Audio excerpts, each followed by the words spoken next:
Well, howdy YouTube, Unky Joe here, Unky Joe's Playhouse. Today we're going to continue on with our Ryzen builds, and we're going to start with my machine.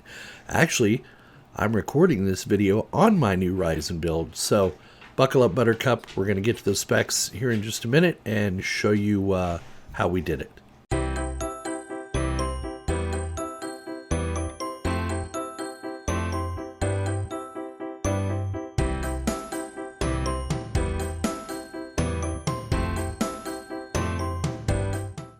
So, as you know, or may not know, a couple of years ago I upgraded my main rig to a Ryzen 5 1600 processor with 16 gig of RAM and a Gigabyte AB350 Gaming 3 motherboard. Boy, that's a cotton picking mouthful, isn't it?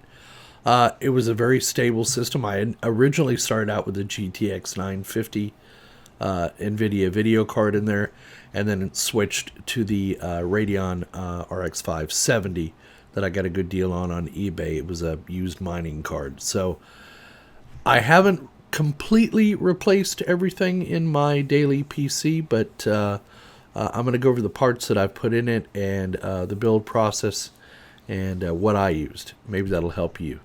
Now, one very important thing is that you learn from my mistakes, because I was under the incorrect assumption that I needed a 570 chipset in order to run the new Ryzen 5 3600 CPU. That's not the case. So, but that's okay. Even the fact that I didn't need a Ryzen X5 or I didn't need an X570 chipset, I went ahead and got one anyway. So I got the ASUS Prime X570-P motherboard strictly based on price and because I trust ASUS. Normally I'm a Gigabyte guy, but this time I went with ASUS. I like the look of this board. The only thing I don't like about the X570 series of motherboards is the fact that you have to have a cooling fan for the chipset. That's a one weak link in the chain. And, you know, I've been burned in the past by motherboard manufacturers. They put cheap quality fans on these boards, and then they're impossible to find them to replace them later. So that's the only caveat I would have with this motherboard. Let me show you the motherboard itself, the one I decided to go with. So it's an AM4 ATX motherboard, PCI Gen 4. You only need the 570 chipset if you're going to be using PCI Gen 4. That's my understanding. So, but you can see all the specs here. It has dual M2 support, USB 3.2 Gen 2, RF Sync RGB header. It's a good board.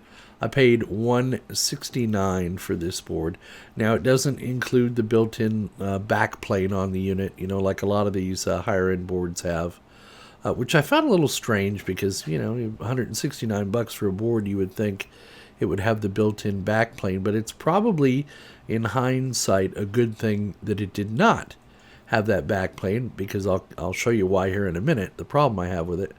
And I'm just going to basically scroll down here and let you see the specs. There's no need for me to repeat them. And you can go look this board up yourself. I'm happy with this board. It's been up and running a couple of weeks now. I did have an initial problem when I put it in that I was getting blue screens in Windows 10. I went out and downloaded their most recent BIOS update to it, and that has resolved all my problems. It has been rock solid for the last week since I upgraded the BIOS on it. And as you can see, it is Ryzen 3000 series ready. So that's the motherboard I got. Now, another thing I would say about this Prime X570P motherboard that I wasn't real pleased with, and that is the fact that they use a Realtek LAN card on this. I would have preferred an Intel, and as you will see on some of the other Gigabyte boards I've used, they all have Intel NICs in them now. I've had so many problems with Realtek network cards over the years. I wasn't real impressed, and I thought for $170 for this board they would try to throw an Intel NIC in there, but evidently they haven't. Now, this board is also backward compatible, so if you have second and first gen Ryzen processors with Radeon graphics even, it will work with this board. Of course, you won't get PCI Express 4 on that PCI Express slot, but you will get PCI Express 3. And they even list with you what down here in the expansion slots what your compatibility is based on what processor you're using in there. So, but just make sure you do that BIOS update to the most recent BIOS. And let's go over here. Let's go to support. And let's go to drivers and tools. And if you go to BIOS and firmware, this was the one I just did on 7/17 of 2019, version 0807. I can confirm that's working very well with Windows 10 1903. Like I said, it's been stable for over a week now. I haven't had any more blue screens or anything. In fact, it's interesting. I had a blue screen before I went to bed a couple of weeks ago, rebooted the machine and just left it at the login screen. Just leaving it at the Windows login screen, it crashed so many times that it came up and no longer would boot off the SSD. So I got lucky because I could have corrupted my operating system with all those reboots it was doing while I was asleep in bed. And once I did the BIOS update, I was able to recover the Windows 10. I didn't have to do anything. It just booted right into it, ran a repair, and everything was fine. And like I said, it's been stable ever since. So, but keep in mind, your mileage might vary, and I would strongly recommend you do the BIOS upgrade on this. Normally, I don't do BIOS upgrades on motherboards unless it's something that fixes a problem I specifically have.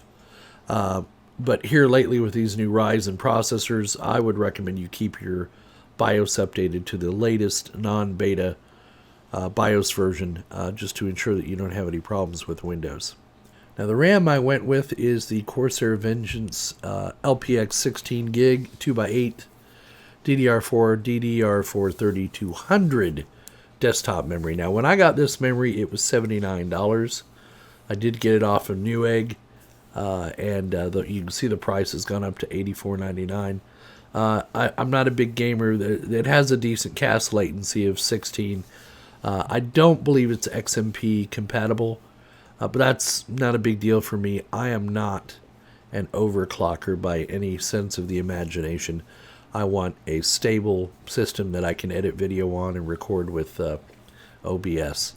So there's the Corsair Vengeance RAM that I went with, DDR4 3200. So the Ryzen processor I decided to go with on this build is the Ryzen 5 3600. I looked at the X, I looked at the Ryzen 7. I really don't have those needs. And the other thing I was looking for was low power usage. And you know, this CPU only draws about 65 watts at full power. And all the others were 95 watts, and I just don't need all that processing power. I can tell you just from my experience based on my Ryzen 5 1600 to this processor, it is a night and day difference, even though they're very similar to it speed-wise. I don't know, maybe they've just optimized these new Ryzen 5s a lot better than the 1600 series were, but yeah, I've been very happy with this motherboard. I can tell you my video editing speed and my when I go to transcode my videos, it's much improved. Give you an example, I was doing a handbraking code on a video that was an MPEG 2, and I was trying to compress it down to MP4, and normally that process would take about an hour on my old Ryzen 5. It took 22 minutes on this Ryzen 5, so it cut my speeds by, or it improved my speeds by more than half. So, but take that, everybody's experience is going to be different because no two systems are the same. But yeah, I could see and feel the difference in speed between the two processors, even though there's only about 2 years difference between them. Now, normally I don't do business with Newegg, nothing personal against them, but I just find that their shipping and their slowness of delivering, I just don't like it, and their return policy I've had some problems with before. However, at the time the Ryzen processor came out, Amazon did not have them in stock, so I had no choice. I had to go to Newegg, and you know, speaking on Newegg's behalf, they did get it here within 3 days. So I was pleasantly surprised to find it sitting at my door one day. And it was, you know, and I think I chose 3 to 5 business days. So it got here in 3 days. They weren't even business days. I think I ordered it on a Friday and it was here by Monday. Yeah, so normally Saturday and Sunday in the U.S. are not business days. So they got the processor here and the motherboard because I ordered that through Newegg as well, and the RAM. They got it here within 3 days. So now we did a little case manipulation here. The case that was my PC before, as you can see on the floor behind me, you see that tall white tower. Let me switch the camera view here. Pay no attention to that man behind me with no hair. You see that tall white tower on the floor? That was my old PC case. And it's an elegant case design. I like that it's got clean lines on it, and I like the tall towers. But I just didn't care for the case. And so you'll see the case that I switched to here in a minute. But one of the problems was that I did not have a modular power supply. And, trying to manage cables without a modular power supply is a real pain in the pahonkus. So I went ahead and broke down and got a Seasonic Gold 80 plus power supply, full modular. Now, this is not what I paid for this power supply. When I ordered this power supply, it was only $79, which I thought was high because I'm used to paying, $50-$60 for a decent power supply. And Seasonic is a trusted brand. I like them. I've used them before. I've had really good luck with their power supplies. Anyway, so I went with the Seasonic Focus Gold 80 plus power supply. It's very well, but it's a heavy power supply. It's very well built. I like the way it's laid out. And I'm glad I went with a modular power supply. It just makes the cable management so much easier. And I do like the way they've got their they've done their cables on this. I went with a 550 watt unit because I'm not a big gamer. I don't have a really powerful gaming video card in there. Although the video card I do have is a good one. I'm very happy with it. I'm mainly video editing, Word, Excel, that kind of thing, and OBS. And there's actually something else I'm doing with this machine that I'll show you later in the video. So this is the power supply I went with, and I'm glad I did. I'm very happy with it. Now this video card is the one I had in there that I had replaced my GTX 950 with a few months back. You saw I was able to get this one off of eBay. At the time, these were going for about $199 on Amazon. I got a used one for, I think it was $129. But now that time has passed, the price has come down to $139.95. I love this Radeon RX 570 card for what I use it for. It's very powerful. It's quiet. It doesn't use a lot of power. And I'm just very happy with its performance. Now, I did have some driver issues with this on my old Ryzen 5 1600 to where I would experience some stuttering or slowdown if Google Chrome had been up and running for more than 3 or 4 hours. I have not experienced that on this new build with the new Ryzen 5 3600 processor I have in here.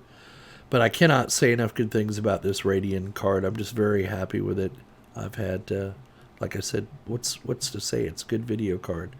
I've just kind of moved away from NVIDIA because of their pricing.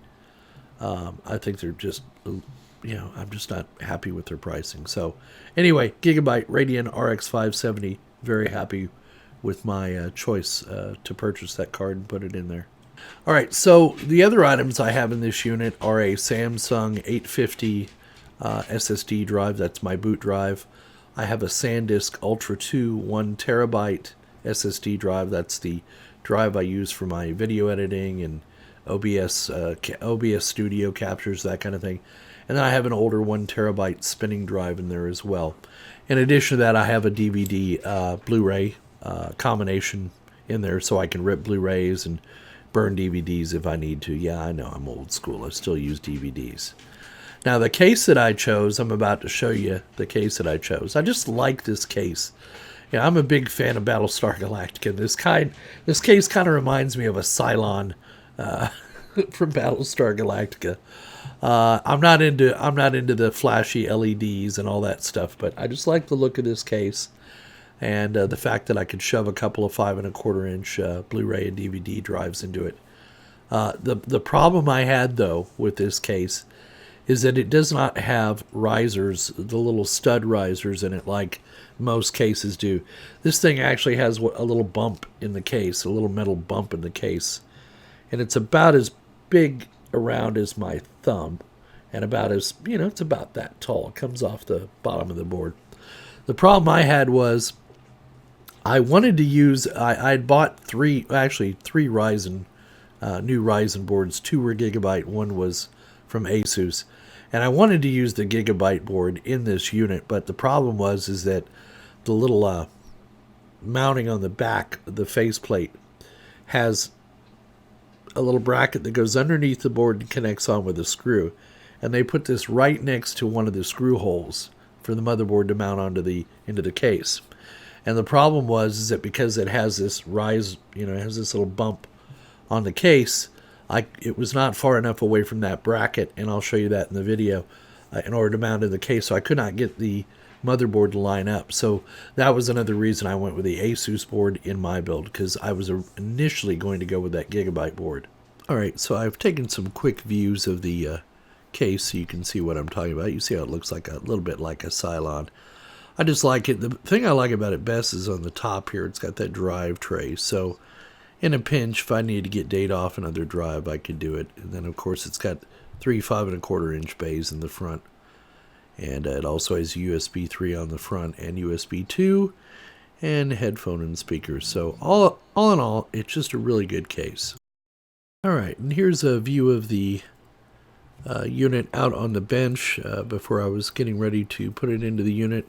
I like to burn these units in for a day or two. Now, I had every intention of filming this build and time-lapsing it for you to some music, but once I ran into that problem with the motherboard in the case, I got frustrated and I quit filming and from that point. So I got about 20 minutes of footage of me futzing with this case, trying to get this motherboard to mount before it occurred to me that it wasn't going to work, and I didn't want to modify the motherboard and void the warranty in order to get it to fit. So I went a different route. So I've got a little bit of footage of me assembling this unit so you can take a look at the case and see which one I'm talking about.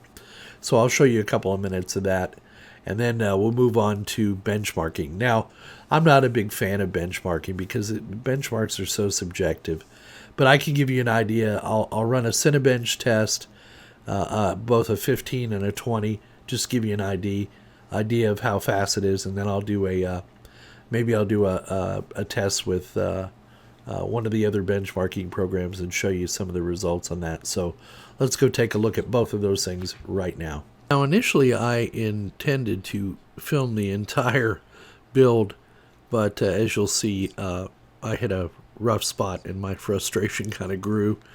I got the power supply installed, and I'm going to flip the unit around here in just a second. I'll show you what I mean by those standoffs. So if you look into the case, once I flip it around, you'll see those raised bumps. Those are the standoffs, and that's where I ran into my problem. So here's the Gigabyte board. You see it has the back plane already attached, and because of where it was located, that's why I simply just could not get that motherboard to line up, and that's why we went with the other one. Alright, so time for benchmarks. Let's run Cinebench R15. Let's do the OpenGL. Hopefully this will run when I'm running OBS. I've never tried this at the same time. And it'll probably skew the results a little bit. And if you've used Cinebench 20 now, you'll notice they don't have the OpenGL in there anymore. It's like a combined test, I guess, that they do.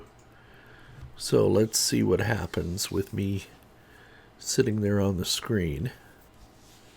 And you'll see it is identifying the processor correctly as a Ryzen 5 3600 6-core. 6-core, 12-thread, 3.6 gigahertz. It does, however, think we're running Windows 8 and not Windows 10. But that's okay.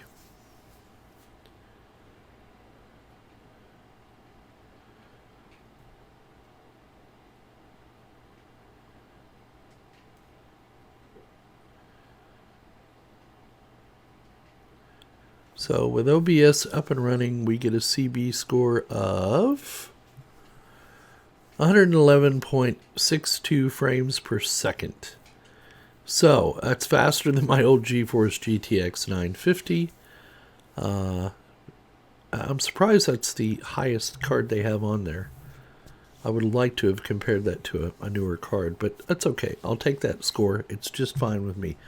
Now let's go ahead and run the CPU test. This will take some time, so I'm just going to be quiet. I'll let it run.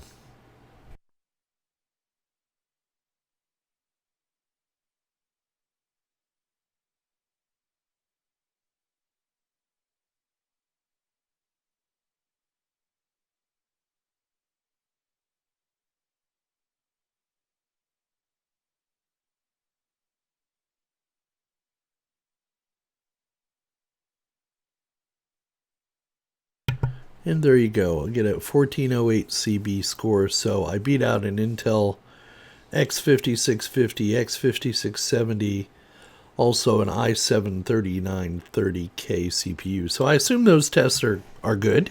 Again, I don't know. I'm not much into benchmarking, but I know whenever I do videos of this type, y'all like to see the test results I get with Cinebench and others. So I'm going to go ahead and let's do another test. All right, time for Cinebench R20. So I'm going to click on run, and I'm going to mute the microphone, and we'll let it, I want this to play out in real time to give you an ID. I want to give you an ID, and then I want to give you an idea of how long it takes to run this. So I'll shut up now.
So I'll just say it while this test is running. It could be it's going to skew the results because I'm running OBS, but we'll see. But it'll give you a general idea of the speed.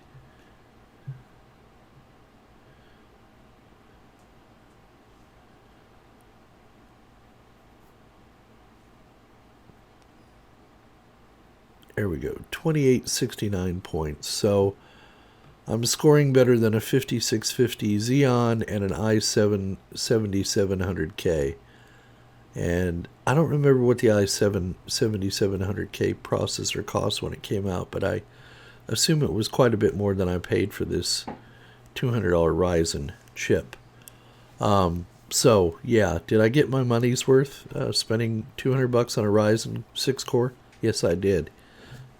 As far as I'm concerned. Now, your mileage might vary. Your test results might be a little different. Your experience is going to be a little different. But what matters in this video is how I perceive the money that I've spent on this. And I think it was well worth it in the long run. So I'm going to install the Unigine Heaven benchmark. And I'm showing you this install in case you ever run into this problem. We'll see if it'll run. Watch, I won't have a problem and it'll actually run. Yeah, it's actually running. Now, I'm just going to accept the defaults, custom, DirectX 11, high quality, Teslization disabled. And hopefully this will run while OBS is running and you'll be able to see it. And I'm sure, again, it's going to skew the results because I'm running OBS as well. But we'll see what kind of frame rate I get.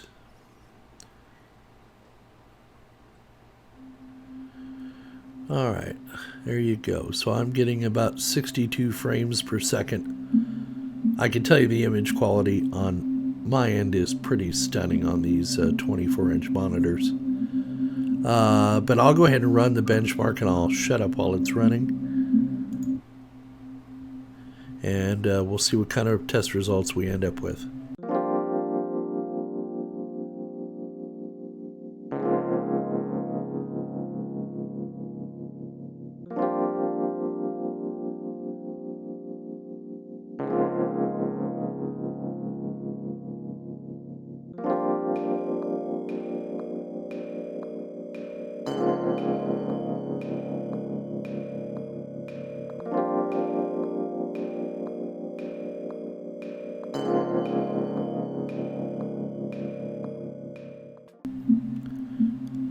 Alright, so it's just about done here, and we're getting about 76.4 frames per second, a score of 1926.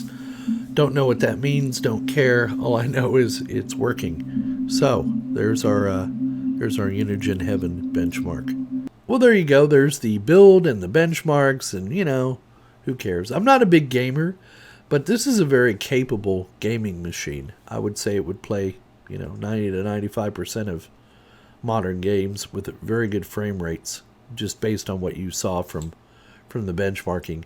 Like I say, I'm not a good test of gaming on these things, but you know, with the components I have in here. So what did it cost me? Let's see, the motherboard was $170, the RAM was another $70, so that's what, $240. Jerry, right? Jerry behind me is my math whiz. What's $170 and $70? $240? Yes. Plus the power supply is another $70. $310. Plus the processor was $200. $510. So I've got $510 additional dollars invested in this machine, running a modern Ryzen 5 3600 processor. That's not including the video card. That's just the system board, RAM, processor, and a new power supply. So you have to add the cost of the video card and your SSDs. So it's right at about $1,000 machine that can be built, and it's fully capable of gaming and everyday video editing tasks. So don't let people say you can't get good value by going, you know, building your own PC. You certainly can, even in this day and age. So there you go, YouTube. We hope you found the video entertaining and informative as always. Please give us a thumbs up down below if you liked it. Leave your comments down in the comments section.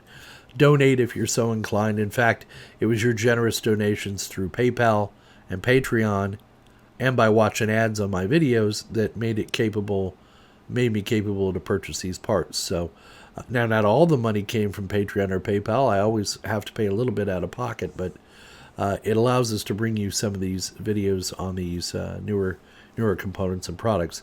And we've got some really interesting videos coming up. We're doing a major upgrade to a client, and they've agreed to let us film the components they purchased for their upgrades. So you got those videos coming up as well. And I have some more Ryzen videos coming. I've got 2 more Ryzen builds that I did, but I'm kind of stretching them out to give you a little idea of how they went and why I went all Ryzen at Unky Joe's Playhouse. And then Jerry behind me right now is working on a very interesting project that we're going to have coming up. Him and I are doing a collab video on the unit he's working on right now. So, but I don't want to release too many details on that right now. Anyway, donate if you're so inclined. Like I said, we take PayPal, we take Patreon, and we put all that money right back into great videos for you. Thanks again for coming to see us. And please, don't forget, we will see you on the other side.